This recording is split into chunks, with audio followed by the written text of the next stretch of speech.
Hey world out there, and mostly educators, although I'm sure there are some of my students who are watching. So if you are, hey guys.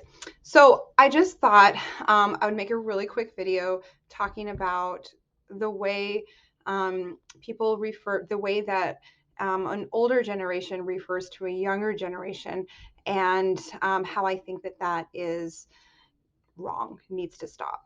One of the things that I tell my students right away and throughout the year is that you'll never hear me say, back in my day, things were so awesome. People were responsible, had their heads screwed on tight. There was, no bigotry, no racism. Really, there was, people did what they needed to do. People weren't glued to a screen. Um, and today, the music is just noise. It's just all noise. Back in my day, bands really, musicians knew how to make good music. So stuff like that in, different versions of that, I hear all the time.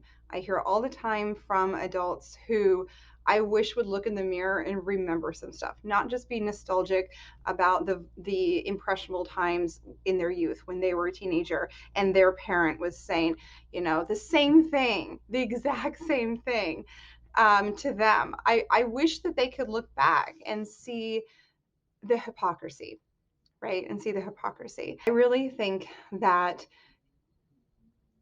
educators, especially educators, but really everyone, but especially educators, should look at students not as a generation that doesn't understand all these things that apparently we do, right? Apparently we just were born and we just get things, right? And the people that we were born alongside understand how to create really great music, understand how to create really great books and movies, and understand how to do things right in the world. Because when someone is saying that, they're just being nostalgic. And nostalgia is, well, a lot of it is a lie, right? It's a lie we tell ourselves because it's just things that happened in our most impressionable time of our lives that we look back fondly, right? And there's something that happens to some people, it doesn't have to happen though, where suddenly we think everything that happened after that is bad, right? And we forget that we were also called zombies, that we were also like watching our MTV and stuff like that, that we were also, I was a goth in high school, and all of the vitriol thrown at me, I mean, wow. And I surrounded myself with people that I guess looked scary to others, right? But were intellectuals. Like we had conversations about like history and politics and like real stuff. And I remember thinking that other people just don't understand, right? And we're not bad people. We are well-rounded people, and people just don't get heavy metal, and they just don't get us. Well, that's happening again, and we need to stop it. And especially as educators, we need to cut it out. Um, the kids are listening. And one of the things, if we want to connect with our students, right? Because building relationships, there's never a wasted moment if you're building relationships with your students.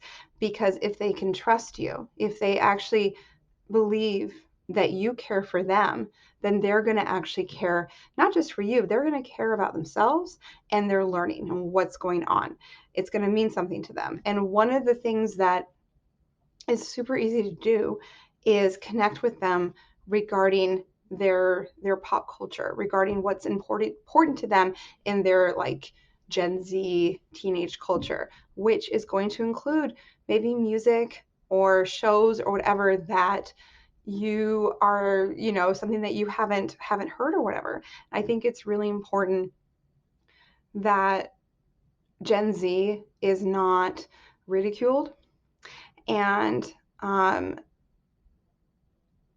and that we as educators try to understand our students, where not only where they're coming from, but understand um, what they're passionate about, what music they're really into, what shows they're really into, and have an open mind, especially if we want the same back.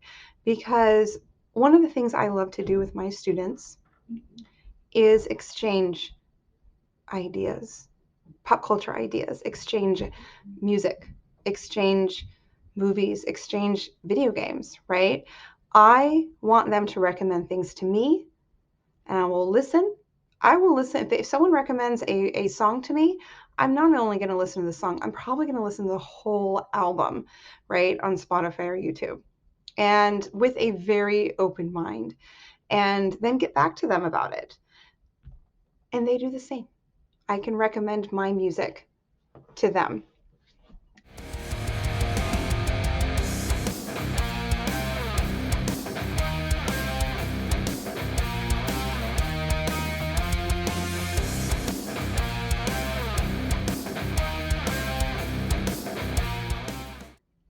I get that a lot when I tell people that I teach seventh grade, and that it's actually, I've been doing that for 5 years, and it's one of my, it's a favorite. It's a I love that grade. Um, and there's all these negative connotations associated with seventh grade, and I really get annoyed about it, right? Um, because kids are kids, people are people. So I just wanted to make this video early on in this channel, um, because I think it's really important that we don't pit one generation against the other. Generations, we're talking over 10 years, that's giant. Like someone who's born 10 years earlier than me or 10 years later than me, I mean, we're not going to have as much common as the people who were born within a few years of me, right? Either up or down. So I really think that if we want to understand our students, we need to stop criticizing their generation, criticizing the music they love, criticizing videos, um, the video games that they love to play, criticizing the shows they love to watch. And instead, we should try to get to know their culture, get to know their slang, right? Um, and appreciate the new generation that's in front of us.